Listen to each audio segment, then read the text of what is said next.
নমস্কাৰ সকলোকে। আজি আমাৰ 3 বছৰীয়া যাত্ৰাৰ শেষৰটো দিন, মানে আজি আমাৰ ফেয়াৰৱেল। প্ৰথমে জুনিয়ৰসকলে আমাক ধুনীয়াকৈ আদৰণি জনাইছে।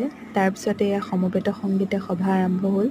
প্ৰিন্সিপাল মেম আৰু হোষ্টেলৰ ছাৰ আৰু শিক্ষাগুৰুসকল আহিছিলে, তাত ভাষণ দিলে প্ৰথমে। তাৰপিছতে আমাৰ জুনিয়ৰসকলে কবিতা আবৃত্তি কৰিলে, নৃত্য প্ৰদৰ্শন কৰিলে।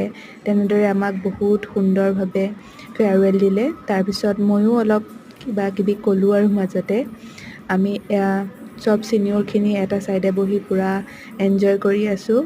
জুনিয়ৰসকলে সঁচাকৈ ইমান কম সময়ৰ ভিতৰতে ইমান সুন্দৰভাৱে আয়োজন কৰিছে ফেয়াৰৱেলটো, আৰু বহুত ইউনিক কৰিছে এবাৰ ফেয়াৰৱেল।